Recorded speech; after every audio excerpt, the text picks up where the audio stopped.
자, 이번 이야기는 시청자 포커즈 칸님께서 찾아오셨습니다. 칸님의 이야기 바로 만나보도록 할게요. 여보세요? 안녕하십니까. 칸님. 안녕하세요. 자, 오랜만에 찾아뵙게 되네요. 네, 그렇습니다. 네. 자, 오늘 칸님께서 해주실 이야기는 어떤 이야기가 될까요? 오늘은 이게 현실 공포일지 아니면 하이브리드일지 이거는 이제 귀종님들의 생각에 맡기면 될 것 같아요. 오호, 알겠습니다. 도대체 어떤 이야기길래 그렇게 말씀하시는지는 같이 한번 만나보도록 할게요. 렛츠고! 길이십니다. 포커즈 칸이에요.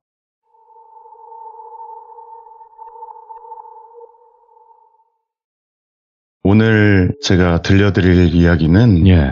휴가철에 놀러갔던 계곡에서 우연히 만났던 형님들하고 있었던 얘기를 좀 풀어드릴까 해요. 이 일을 제가 겪었던 당시에 느낌이 좀 굉장히 복잡하다고 해야 되나? 복합적인 감정이 많이 느껴졌었던 일이에요.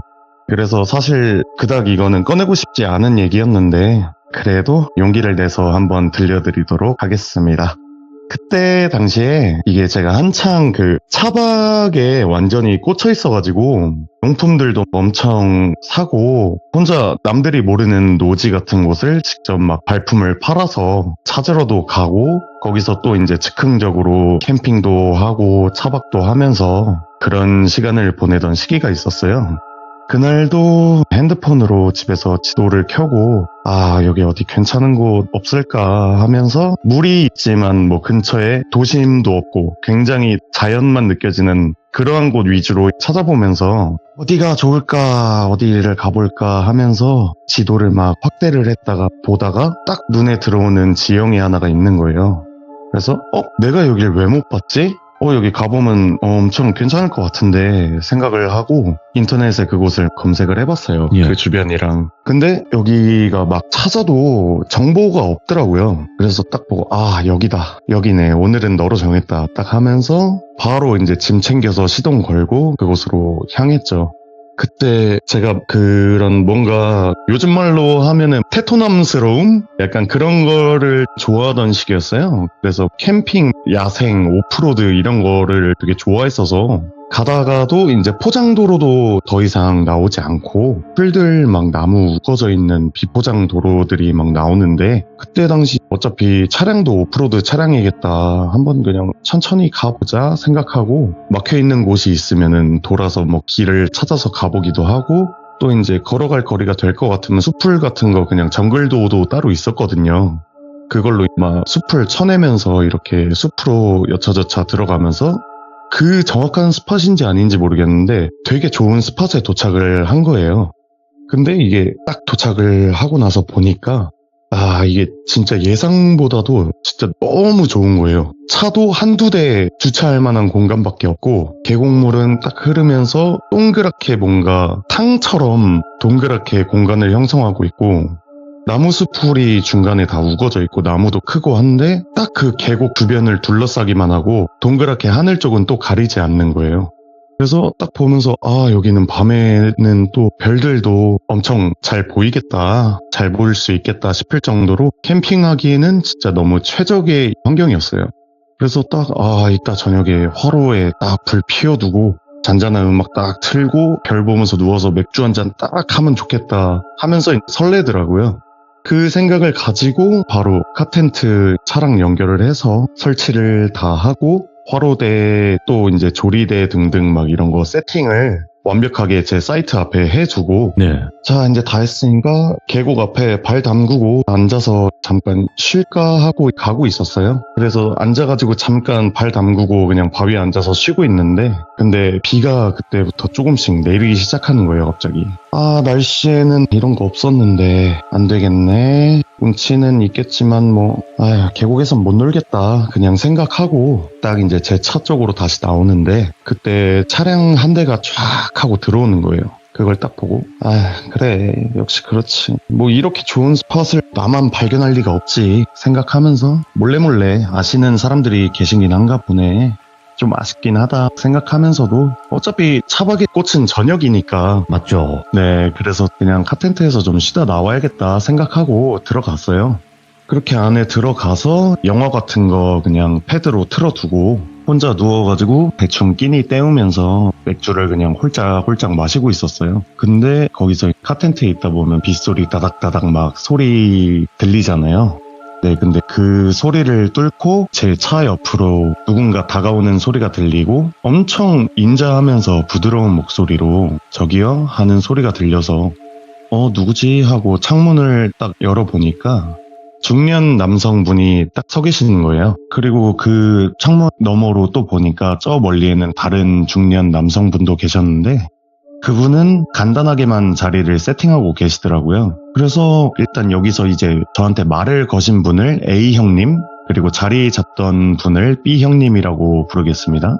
그 당시에도 실제로도 좀 친해져서 그냥 형님이라고 불렀었거든요. 그래서 그렇게 저기요 부르시니까 네, 무슨 일이세요? 했더니 아까 들어가시는데 또 남성분이시고 여기는 진짜 요 근처 사람들도 잘 모르는 곳인데 이거 어떻게 알고 오셨나 해서 그냥 뭐 이렇게 한번 불러봤다고 뭐 좋은 장소 잘 되게 찾으셨다고 그냥 그런 뭐 일상적인 대화를 하고 가셨어요. 그래서 되게 이런 낯이 없으신 분이구나. 되게 그냥 편안하신 분인가 보다 평소에도 그런 생각하면서 그냥 특이하시네 하고 전 누워서 또 패드 보면서 그러고 있었죠. 그렇게 누워서 있다가 시간이 지나가지고 어느덧 해는 저물고 어둠이 싹 내려앉은 계곡에는 물소리, 풀벌레들 소리 그리고 조금의 인기척들이 되게 고요하고 편안한 분위기를 딱 만들어주는 시기가 왔어요. 네. 그때가 딱 되니까 이때다. 지금이 딱이다 하고 바로 짐 또 들고 나가서 화로대에 딱 불 피우고 조리대에서 또 가져온 재료들을 막 손질하고 이래저래 요리를 하고 있었어요. 여기서 막간을 이용해 이건 제 자랑입니다만 사실 저 같은 경우는 못하는 요리가 없고 웬만한 셰프님들 허리 정도는 따라가는 요리 실력을 가지고 있어서 칸셰프이네, 칸셰프. 네, 그러다 보니까 이게 누군가 제 요리를 먹었을 때 그 좋아하는 모습이 좋아서 뭐 숙박을 가거나 아니면 차박이나 뭐 이런 캠핑을 가도 주변 분들이나 뭐 숙박 거기 업소 주인분한테 일부러 요리 좀 많이 해가지고 드리고는 했었거든요. 그래서 이번에도 내 거 만드는 김에 몇 분 드려야겠다 생각하고 나서 하고 있는데 그때 아니나 다를까 음식 냄새에 이끌리셨는지 자연스럽게 B형님이 터벅터벅 이렇게 걸어오시는 거예요.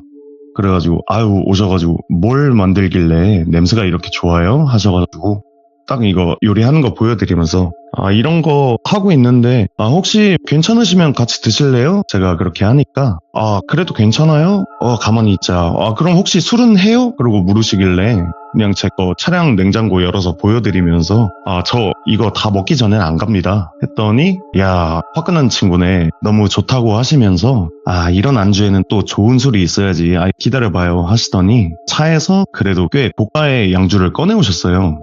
그렇게 셋이서 둘러 앉아서 A형님, B형님, 저 이렇게 딱 삼각형 구도로 둘러 앉아가지고 뭐 이런저런 그냥 얘기하면서 맛있는 거 먹으면서 막 술도 취하고 이렇게 하다 보니까 이게 좀 생각보다 굉장히 빠르게 친해졌어요. 어색한 것도 없었고 그렇게 막 새벽 늦게까지 같이 노래도 부르고 주변에 아무것도 없으니까 정말 민가 하나도 없었거든요. 그래서 막 재미지게 놀고 하다가 좀 너무 늦은 것 같았고 저도 피곤하고 형님들도 다들 취하신 것 같아가지고 좀 정리하는 게 나을 것 같아요 하고 이제 형님들 가시고 저는 이제 자리 정리를 대충 하고 잠을 들었어요.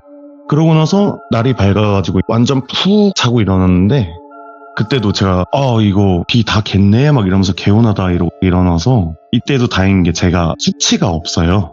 애시당초 숙취가 없어서 그래서 일어나자마자 쓰레기랑 나머지 정리 못한 거 정리 다 하고 남은 술도 다 뺄 겸 어차피 운전을 또 해야 되니까 술을 다 빼야 되잖아요. 남아있는 게 있을 수 있으니까. 그래서 시간을 보내면서 뭐 산책도 하고 그러고 있다가 형님들 차에 가서 딱 봤더니 여전히 주무시고 계시더라고요. 네. 그래서 보면서 그치 뭐 어제 술을 진짜 많이 마시긴 했지 하면서 저는 내려가야 되니까 어쨌건 다시 집에 가야 되니까 그래도 인사라도 드리려고 똑똑 두들기면서 형님 일어나보세요 하는데도 계속 모르시고 주무시길래 네. 그래 그냥 가야겠다 생각하고 어쩔 수 없이 인사 못 드리고 그곳에서 차를 끌고 나서 집으로 잘 도착을 했어요. 문득 그냥 이 얘기가 여기서 마무리가 됐으면 참 좋았을 텐데라는 생각이 드는데요. 그렇게 일반적으로 그냥 며칠 정도 막 시간이 지났어요. 저도 일상 보내면서. 근데 모르는 번호로 연락이 오는 거예요. 근데 제가 평소에 모르는 번호로 오는 전화를 안 받아요. 그래서 안 받고 있는데 계속해서 이게 전화가 오니까 같은 번호로. 그래서 이거는 이 정도로 오는 건 뭐 급한 일인가? 이거 스팸은 아닌 것 같은데 생각하면서 전화를 받았어요.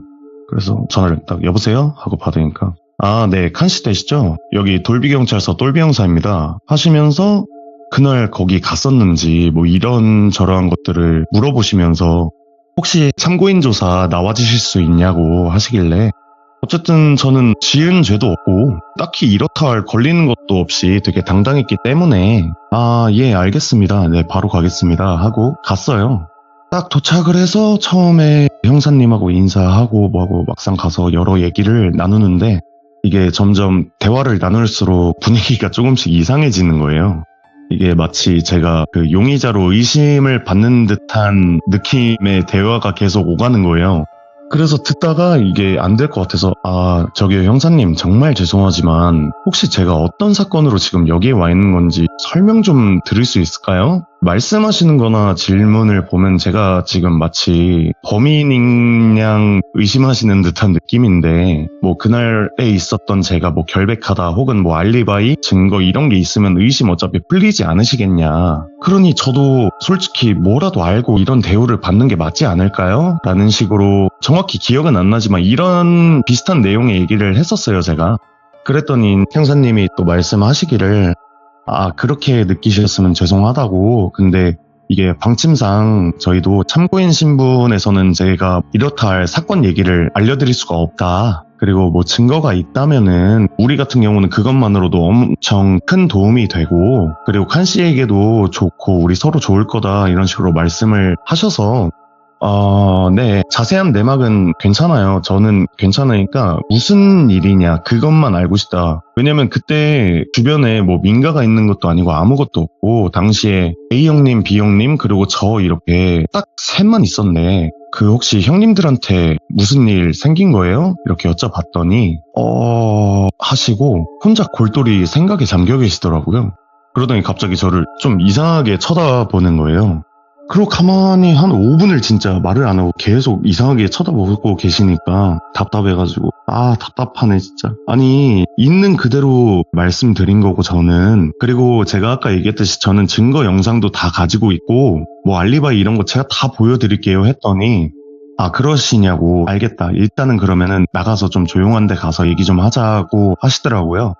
그래서 밖으로 같이 나왔어요. 그렇게 나간 김에 어쨌건 저는 나와서 제 차에 다 있으니까 잘 됐네요. 그러면 나온 김에 바로 증거부터 확인하시죠. 그리고 필요하시면 아까 말씀드렸듯이 제 알리바이 증언해줄 사람들도 진짜 수두룩 빽빽이고 CCTV도 뒤져보면 많이 나올 거다. 그 얘기하고 제 차로 가서 메모리 카드들 있는 거 다 뽑아서 노트북 연결, 제가 곡작업 때문에 노트북을 항상 들고 다녔거든요. 그래서 노트북 연결해서 영상들을 다 빼냈어요. 그리고 같이 이제 형사님하고 모든 증거들을 확인을 하는데 근데 영상을 보는 내내 좀 되게 이상한 거예요. 그때 당시 하나가 바디캠 같은 거였는데 제가 그거를 항상 캠핑 다니면서 위험한 순간이 있을 수도 있으니까 저는 그걸 항상 다 24시간 녹화를 해놨었거든요. 녹음기도 따로 있고. 근데 그 영상을 보는데 영상 안에는 셋이 앉아 있어야 하는데 B 형님하고 저만 찍혀 있는 거예요. 근데 A 형님 같은 경우는 그 어느 자리에서도 어떤 영상에서도 아예 보이지가 않는 거예요. 진짜 처음부터 없었던 사람처럼 분명히 영상을 보면은 셋이서 얘기를 하고 아무도 없는 자리에 컵에 술을 따라주고 있고 아무도 없는 자리를 향해서 시선을 응시하고 말을 하고 막 이걸 영상을 보면서 진짜 어안이 벙벙한 상태로 제가 멍해져가지고 있으니까 형사님도 이 상황에서 영상을 보시고 제 반응도 보시더니 이거는 좀 확실히 이상하다 그렇게 얘기하시면서 또 느끼셨는지 말씀을 해주셨는데 이거를 얘기해도 되는지 솔직히 모르겠어요. 사건에 대해서 대강 들은 내용은 솔직히 그때 들었을 때 굉장히 충격적이었는데 아무래도 사건 내용이다 보니까 그냥 간단하게만 말씀드릴게요. 그곳에서 제가 나온 이후에 며칠 뒤에 신원 미상의 시신 2구가 발견이 됐어요. 근데 두 시신의 사망 추정 일자가 한두 달 정도 차이가 나고 그리고 먼저 있던 시신은 사인이 불명이고, 그리고 제가 나오고 나서 며칠 후에 그 발견된 시신은 일산화탄소 중독으로 사망을 했는데 와. 물속에서 발견이 됐어요. 근데 그러면은 누군가가 차에서 일산화탄소 중독으로 사망한 시신을 물로 옮긴 게 되니까 이게 갑자기 사망사고가 아니라 사건이 된 거예요. 그래서 사건의 전말은 대강 이러한데 그 얘기를 듣고 나니까 어쨌건 형사님하고 저는 오해는 다 풀렸고 제가 범인이 아니란 것도 증거랑 이런 거 다 제출해서 그건 풀렸거든요. 그러고 나서 형사님하고 앉아가지고 얘기를 하다가 생각을 해봤는데 그날 밤에 있었던 술자리가 확실히 무언가 이상했다라는 게 진짜 그제서야 느껴지더라고요. 이제 그 차박 당일의 시점으로 한번 돌아가 볼게요. 처음 형님들 차가 들어오고 제 카텐트로 와서 말을 걸었던 A 형님, 그때 간단하게 자리를 또 세팅하고 계시고 있던 그 B 형님. 근데 지금 생각해보면 2명인데 B 형님은 1인 자리 세팅을 하고 있었어요. 캠핑 낚시 의자 큰 것도 딱 1개만 펴놓으셨고 마치 그냥 처음부터 혼자서만 온 것처럼 그렇게 하고 계셨고, 그리고 또 요리를 하고 있던 때에 다가왔던 B 형님, 그때도 A 형님의 모습은 제 기억 어디에서도 본 기억이 없어요. 제가 요리를 할 때만 해도. 그리고 상을 차리고 먹다 보니까 취기가 오르고 어느샌가 보니까 3시 되어 있는 거예요. 분명히 처음에는 그 술자리에서도 B 형님하고 저랑 둘이서 술 한잔하고 있었던 게 기억이 있는데 어느 순간 보니까 3시 돼 있는 거예요. 그 노지에 민가도 없고 뭐 차 오는 소리에 사람 인기척도 없었는데, 그리고 또 그때 당시에 좀 되게 나중 생각하니까 소름 돋았던 대화 내용이, 그때 당시는 진짜 아무렇지 않은 대화 내용이었어요. 그냥 지나가듯이 B 형님이 저한테 했던 대화 내용들인데 그게 어떤 거냐면, 술 먹고 들어가면 큰일 나. 멀리 가지 마. 갈 거면 물가 앞에서 발만 담그고 와. 혹시 사람 죽은 거 본 적 있어? 난 본 적 있는데 그런 거 의외로 가까이서 볼 수도 있어. 우리들 뭐 평범한 일상 속에 그런 일 생각보다 엄청 많아. 카니 너는 사람 참 좋아 보이는데 그래도 항상 의심하고 조심해. 이런 얘기도 있고, 그리고 A 형님하고 B 형님이 갑자기 이상하리만치 되게 날이 서 있었던 대화들도 있었어요. 막 투닥투닥 거리다가 너 이 새끼 내가 물에 빠뜨려 죽여버릴 거야 인마 막 이러고, 아 이렇게 마시다 보면은 뭐 내일 해는 못 보겠네 이런 얘기도 하고, 이야, 예. 막 다투다가 너 나한테 왜 그랬냐 따지듯이 싸우고. 근데 진짜 그때는 정말 술자리에서 있는 일상적인 대화니까 자연스러웠거든요. 네. 이상한 걸 전혀 못 느꼈는데, 근데 그 모든 게 지금 생각하면 굉장히 소름이 돋고 저 자신조차 굉장히 위험했던 상황일 수도 있었겠구나라는 생각이 들더라고요. 그래서 제가 사건의 자세한 내막, 그리고 어찌 됐는지 범인은 잡힌 건지 솔직히 그런 거는 전혀 모르죠. 저는 그냥 참고인에서 말씀드릴 거 드리고 증거 드리고 거기서 네. 끝났으니까.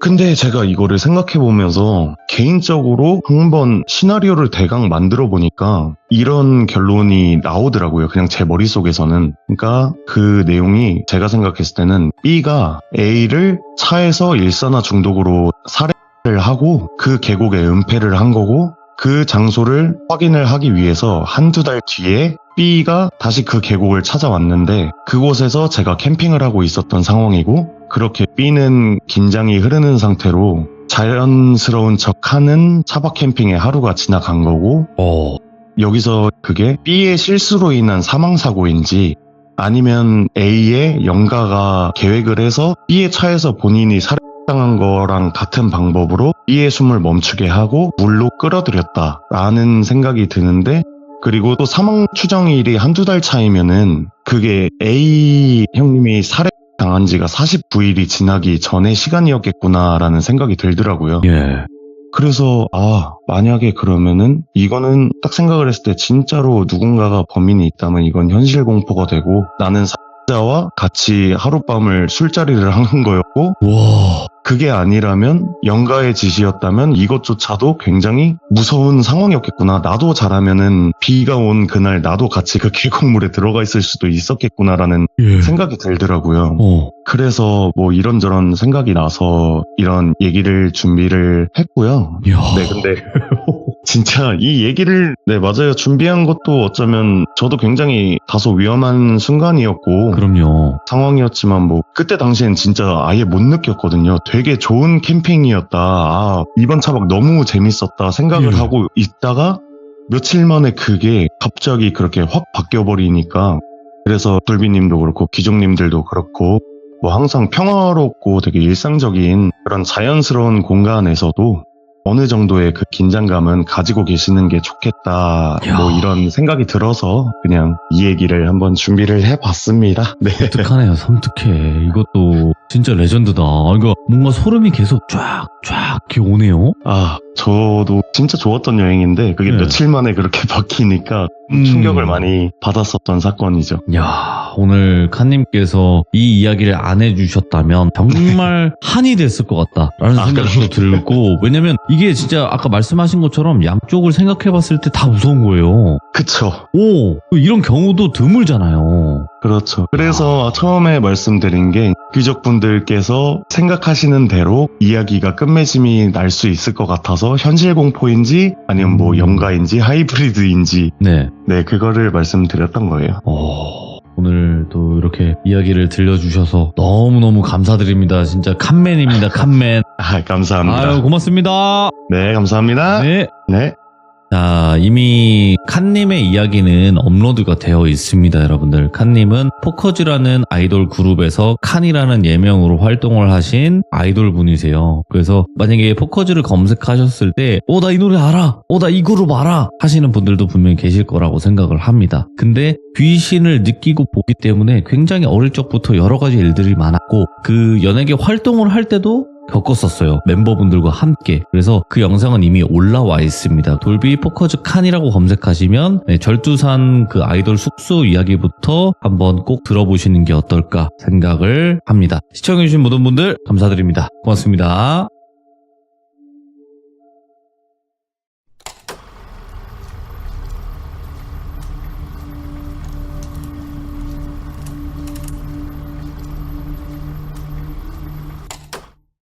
자, 이번 이야기 바로 포커즈 칸님께서 시들무에 방문을 해주셨습니다. 오늘 포커즈 칸님께서 들려주실 아주 또 섬뜩한 이야기 바로 만나보도록 할게요.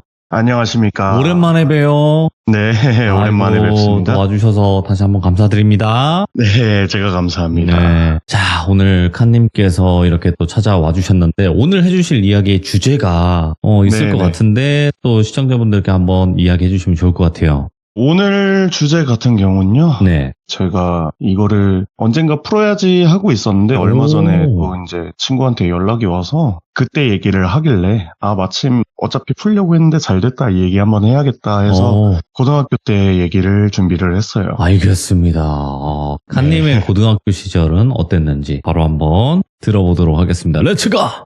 길이십니다. 포커즈 칸이에요!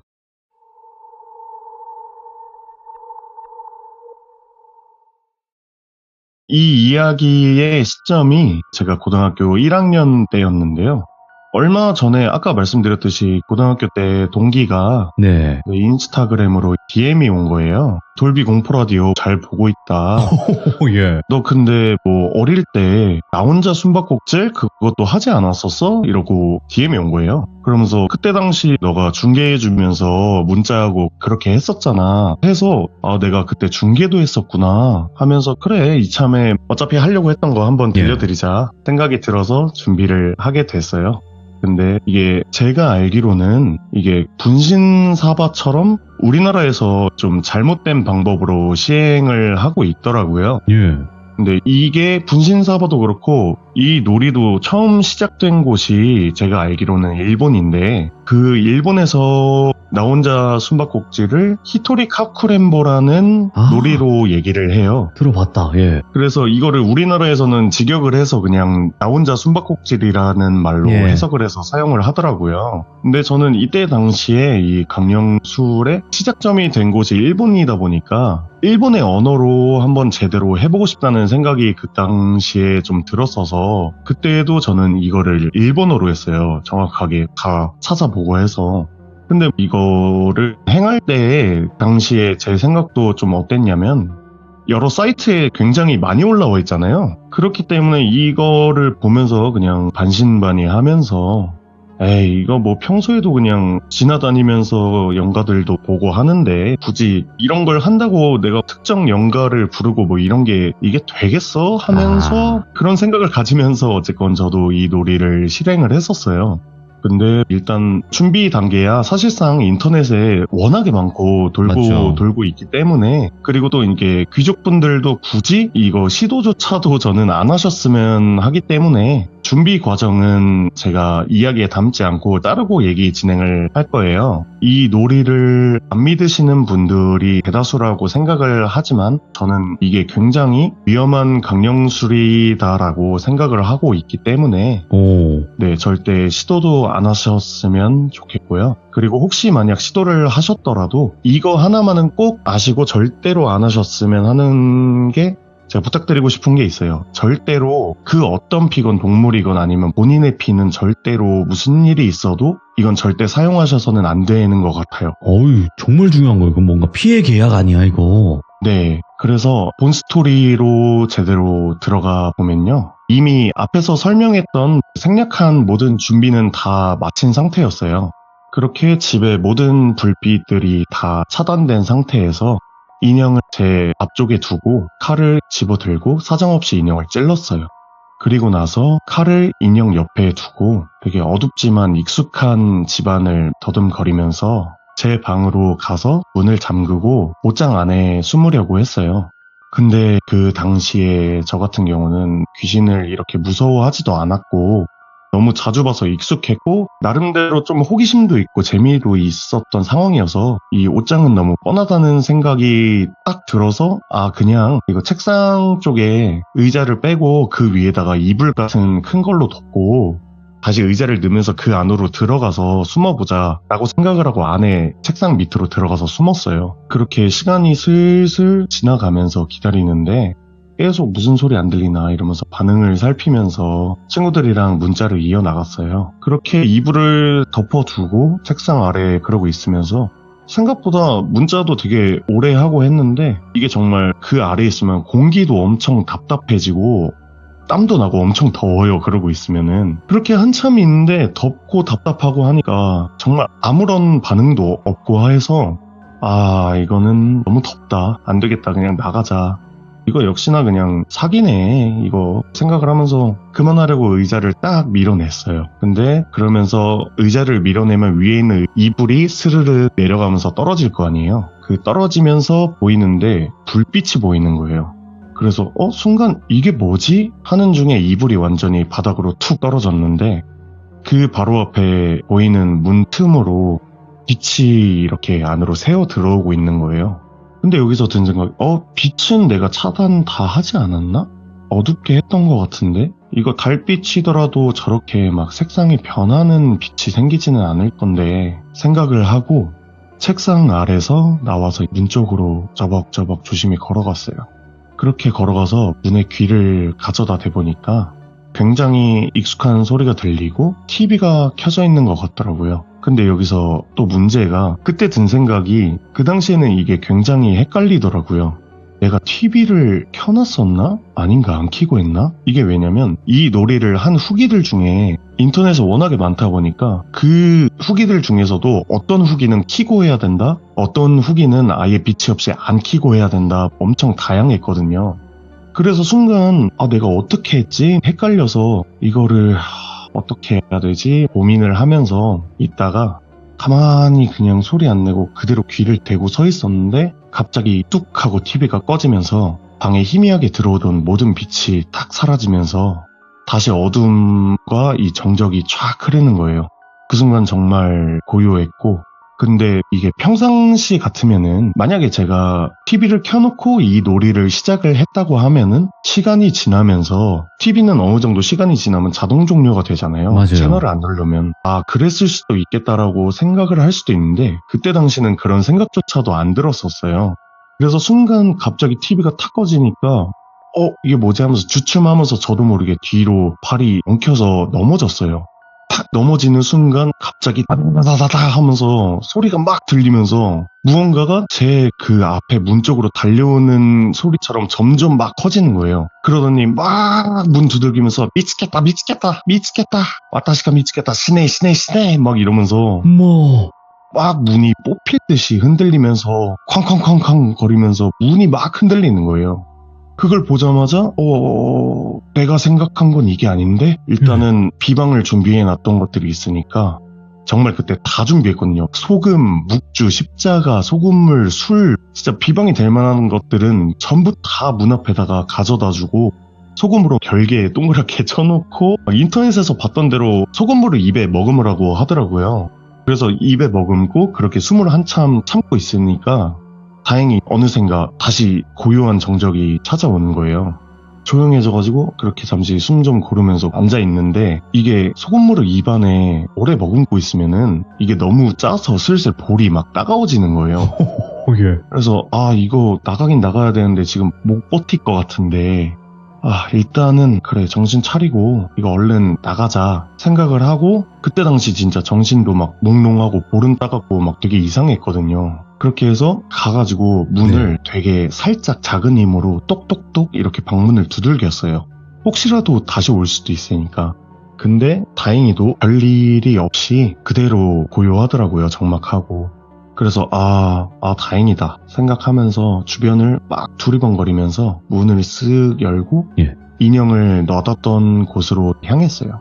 근데 그 앞에 가서 조금 놀랐던 게 저는 제가 이 놀이를 할 때 제 방문 말고는 집안의 모든 문을 닫은 적이 한 번도 없었어요. 그리고 저는 어렸을 때부터 집에서 문을 못 닫게 했어가지고 그 버릇이 있어서 항상 문을 열어두거든요. 모든 문을. 화장실도 그렇고. 근데 그 인형이 있는 곳에 문이 굳게 닫혀있는 거예요. 그거를 보고 또 앞에서 이거 어떡할까.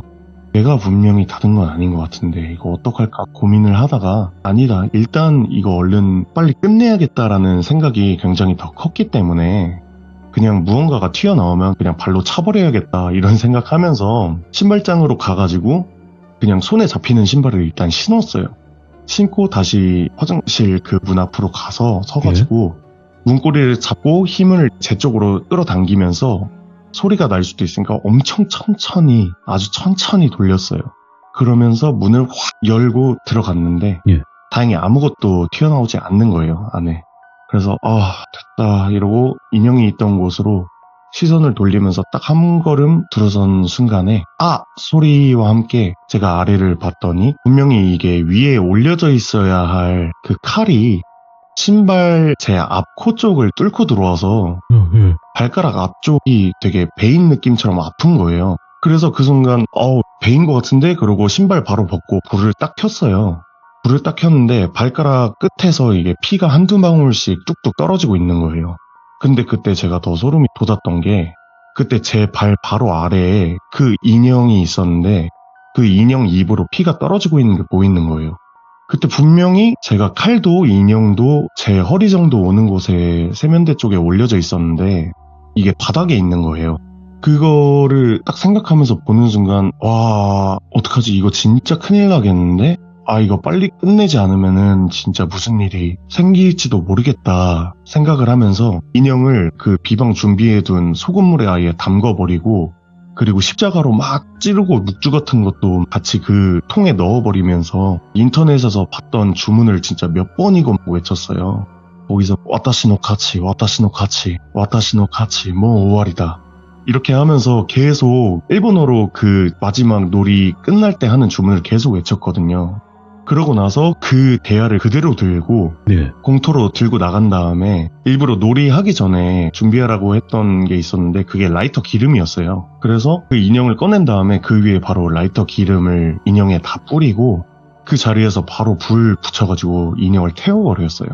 근데 그 상황에서 이제 아무래도 친구들한테 중계하던 중에 제가 순간적으로 연락이 뚝 끊겨버리니까 이게 친구들 중 한 명이 걱정이 됐나 봐요. 그때 전화가 오더라고요. 그래서 전화를 받고 왜 하니까 친구가 야 너 괜찮아? 연락하다 말고 너무 이거 오래 연락이 안 돼서 지금 전화한 거야 라고 하더라고요. 그래서 괜찮아. 지금 뭐 이러이러 해가지고 지금 다 정리했어. 딱 이렇게 했더니 다행이다. 그럼 지금 태우고 있는 거야? 하길래 아니, 나 다 하고 나서 그냥 지금 집 올라와 있어. 했더니 그때 이제 친구가 또 근데 너 지금 집이 왜 이렇게 시끄러워? 라고 하는 거예요. 네. 그래서 뭔 헛소리야. 장난치지 마. 하고 그냥 이러고 끊었어요. 그러고 나서 친구가 문자가 계속 오더라고요. 야, 전화 오는데 너 군중 속에 있는 것 마냥 시끄러웠어. 진짜 혼자 있었어? 이런 식으로 문자가 계속 오는 거예요. 근데 그때 당시에 제가 집에 와서 불 다 켜고 TV를 켜놨었던 상태여가지고 그냥 TV 소리겠지 하면서 넘어갔어요. 네. 근데 그때 당시가 또 전염병이 한번 돌 때였거든요, 시기가. 그때가 볼거리가 굉장히 유행이었어요, 전국적으로. 그때 당시 전교생의 한 반 이상이 등교를 안 했을 정도였는데, 저희 학교에서. 당시에는 근데 저는 학생 때 그게 너무 부러웠던 거예요. 저도 막 학교 가기 싫어가지고 막 어떻게든 걸리겠다 하면서 막 이렇게 저렇게 막 방법 찾고 그랬었는데, 이게 웃긴 게 또 그럴 때는 전혀 안 걸리더니 모든 애들이 다 낫고서 다 학교에 돌아와서 등교를 하고 그러기 시작했을 때 이게 혼자 저만 뒤늦게 전교에서 저 하나만 딱 걸린 것 마냥 오. 엄청 늦게 볼거리에 딱 걸린 거예요. 예. 근데 그날이 그 인형을 태운 다음 날이었어요. 그래서 이게 어쨌건 전염병이 걸렸으니까 등교가 안 되잖아요.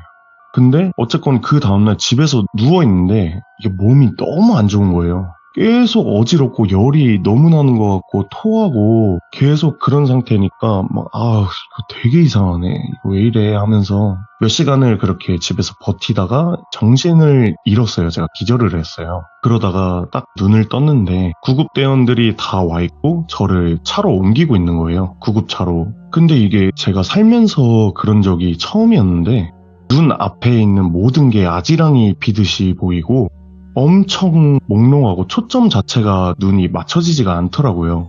그렇게 앰뷸런스에 실려서 병원으로 이동을 하고 병원에서도 카트로 이동을 하는데 근데 그 당시엔 그렇게 환각처럼 모든 게 막 아지랑이처럼 보이는 와중에 진짜 신기한 게 딱 한 가지만 정확하게 보이는 거예요.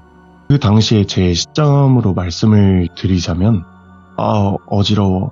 근데 이건 뭐지? 그만해. 그만 찔러. 미안해. 이러면서 제가 그러고 있는데 그 어떤 여자 영가가 제 배 위에 올라타서 제 머리부터 가슴, 배, 온몸을 날카로운 걸로 사정없이 찌르면서 시내 하고 있는 거예요.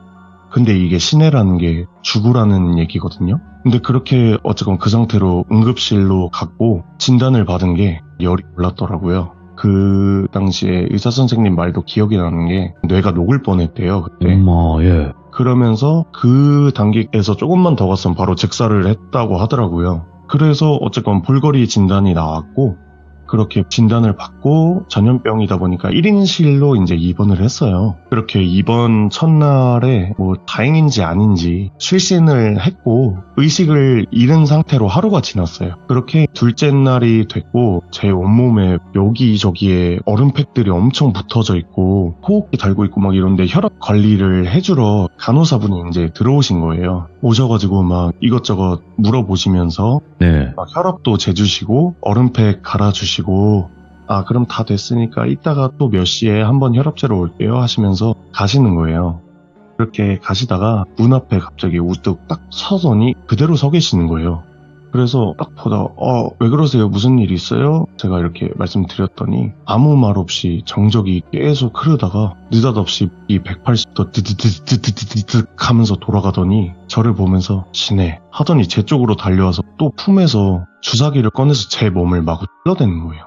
근데 그 당시에 저는 막 뛰면서 온몸이 피투성이가 되면서 순간적으로 잠에서 확 깼어요. 다행히 이게 꿈이었던 거예요. 근데 이런 식의 시간이 계속되면서 입원해 있다가 다행히 몸은 완전히 괜찮아졌구나. 나 이제 뛰어다녀도 되겠다 싶을 정도로 회복을 하게 됐어요. 그래서 이제 퇴원해도 되겠다. 기운도 차렸으니 뭐 이거 어떻게든 그냥 잡아다가 보내버려야겠다 생각하면서 퇴원만 기다리고 있었는데 그때 마침 의사분도 내일 퇴원하라는 얘기를 하셨어요. 오셔가지고. 그래서 너무 좋다 하면서 내일 드디어 나간다 하고 그날 밤에 잠을 자고 있는데 그 병원 1인실 입구가 문이 슥 열리면서 그 소리가 들리니까 예. 잠에서 깨면서 뭐지? 하는데 몸이 뻑뻑한 거예요. 그 순간 이거 가위다 생각이 딱 들었어요. 근데 제가 예전 시참에서도 말씀드렸듯이 이게 저는 가위가 눌려도 몸이 움직여요. 그래서 몸이 뻑뻑하니까 이거 꿈이고 이거 분명히 가위네 하면서 인지하고 누워있는데 저를 계속 했던 그 여자가 문에서 저한테 제 쪽으로 스르륵 하면서 다가오더니 막 저를 째려보면서 품에서 또 날카로운 거를 꺼내서 확 들었어요. 그러더니 정확히 제 심장 쪽을 바라보면서 확 찌르려는 게 보이는 거예요. 근데 그거를 보는 순간 이거 안 먹으면은 지금 나 이거 안 먹으면 나 바로 죽겠다 라는 생각이 바로 들더라고요. 그래서 그 손을 잡고 진짜 어떻게든 제 심장 바로 앞에서 제가 이걸 막았어요. 그거를 날카로운 거 잡고 한 손으로 여자 귀신 손을 잡고 버티는데 이게 생각보다 힘이 너무 센 거예요. 그렇게 버티면서 있는데 제가 힘이 딸리다 보니까 이게 조금씩 제 심장을 찌는 느낌이 나는 거예요. 근데 그 순간 막 통증이 엄청 느껴지면서 이거 참을 수가 없어서 그렇게 있다가 안 되겠다 하면서 그 연가를 제가 걷어찼어요. 걷어차면서 저도 정신을 잃어가면서 심장 있는 부분에선 피가 막 나오고 있고 그래서 이렇게 가는구나 진짜 이렇게 끝나는구나 하고 있는데 어느 순간에 눈을 제가 확 떴는데 입에 호흡기를 달고 그러고 있더라고요. 그게 알고 보니까 제가 퇴원하려던 그 전날에 제가 갑자기 고열이 또 발생하면서 제가 정신을 잃었더라고요. 근데 그게 왜 그랬냐면 합병증으로 심근염이 온 거예요. 이게 심근염이 뭐냐면 심장에 이게 근육 쪽에 그 무리가 오면서 같이 발생하는 볼거리 그 합병증이라고 하더라고요. 근데 그렇게 딱 꿈을 꿨는데 바로 심근염이 걸리니까 이게 너무 무서운 거예요. 매일 밤 잠도 못 자겠고 이거를 어떻게 해야지 하는 와중에 어떻게든 잠을 참으려고 해도 사람이 잠에 들다 보니까 계속 그 꿈이 반복이 되는 거예요. 네. 근데 그 꿈이 반복되면서 저는 어떻게든 악착같이 발로 차고 도망다니면서 막 어떻게든 심장 이거 안 들리려고 도망다니고 걔는 계속 제 심장만 바라보면서 뛰어다니고 따라오고 그런 날이 계속 되다가 어느 날은 진짜 첫날처럼 똑같이 그런 상황이었는데 제가 그 연가를 발로 걷어 찬 순간에 제가 뛰쳐나가는데 제 문 앞에서 어떤 손이 다가오더니 제 눈앞을 싹 가리면서 당기는 거예요. 와. 당기면서 제가 넘어졌는데 신기한 건 그 손이 제 눈에서 안 떨어지고 계속 당기고 있는 거예요, 벽 쪽으로. 그렇게 발버둥 막 치면서 노라고 막 하면서 발버둥을 치는데 어느 순간 그 손이 딱 사라지고 제가 침대 그 바닥 쪽에 벽에 구석에 기대져 있는 거예요. 그리고 눈앞이 딱 보였는데 저를 그렇게 뜯어대던 연가도 보이지가 않는 거예요. 근데 정말 신기했던 게 그날 당일에 의사한테 완치 진단 받았고 그 다음날 진짜 아무런 일도 없었다는 듯이 그냥 퇴원을 하게 됐어요. 그리고 그 뒤로는 그 연가도 아예 보지도 못했었어요. 그래가지고 이게 제가 신기했던 게 저도 누군가 저를 지켜주시는 분이 계시는 건가라는 생각을 한 게 제가 예전 시참 때도 말씀을 드렸던 적이 있었는데 그때 제가 휴게소 그거 말씀드렸었을 때도 뒤에서 누가 확 끌어당겼다 그랬잖아요, 갑자기. 그러면서 제가 정신을 잃었고 근데 그것도 보면은 항상 위험할 때 뭔가가 되게 극단적으로 도와주시는 것 같아요. 와, 그건 다행이다. 네. 근데 진짜 그거를 참 지금 한번 생각해 보면은 힘들긴 했었던 것 같아요. 그때가 제가 인생에서 진짜 가장 말랐었을 때였는데 제가 키가 185인데 활동할 때 몸무게가 75에서 80 사이예요. 근데 그때 제가 살면서 인생 처음으로 60kg대였어요. 제가 그때 62kg인가? 그래가지고 그때는 진짜 좀 많이 힘들어 했었던 것 같아요. 근데 사실 이게 그 놀이 때문인지 아니면은 정말 뒤늦게 제가 볼거리가 걸린 건지는 솔직히 모르겠어요. 그럴 수 있어요. 네, 근데 어쨌든 괴담이나 강령술이나 이런 거는 이게 정말 확실하다면 더더욱 하면 안 되는 거고 이게 확실치 않다면은 조심하는 게 좀 좋다는 생각이 들더라고요. 이런 일을 겪다 보니까. 그래서 귀족분들도 그렇고 돌비님도 항상 건강하셔야 하고 네, 이런 요소나 위험 요소들이 조금이라도 있다면은 호기심은 그냥 좀 접어두는 게 좋을 것 같다라는 그런 생각이 들어가지고 오늘 한번 준비를 해본 얘기고요. 오늘도 좀 식상하지만 무섭지 않은 그런 얘기 들어주셔서 대단히 감사했습니다. 아닙니다. 아, 히토리 카쿠렌보? 네네. 하면 안 돼요. 그러니까 나 혼자 숨바꼭질 자체를 하면 안 되는 이유는 저희 시들무에 워낙 많아요. 근데 네네. 제가 왜 더 말씀드리냐면 이게 원래 놀이가 그쪽에서 넘어온 걸로 저도 알고는 있거든요. 네, 맞아요. 게다가 그 일본어로 했잖아요. 네. 훨씬 더 강력했을 것 같아요. 그러니까 일본 귀신이 또 독하다고 하잖아요. 그러니까요. 네, 그래서 칸님께서 그런 일을 겪지 않았나라는 생각이 있는 거고, 우리 규정님들이 제발 이 영상 보고, 아, 진짜 칸님처럼 이렇게 될 수 있겠다. 절대 생각도 하면 안 되겠다. 이렇게 생각하시는 게 가장 베스트고, 그래도 한다? 아, 전 그분은 어떻게 할 수 없다고 생각합니다. 호기심이 자칫 잘못하면 화를 불러올 수 있다라는 얘기를 하시는 거니까 오늘 또 많은 분들이 경각심을 가지고 하지 않기를 바라는 네. 마음뿐입니다. 감사합니다. 감사합니다. 고생하셨습니다. 네.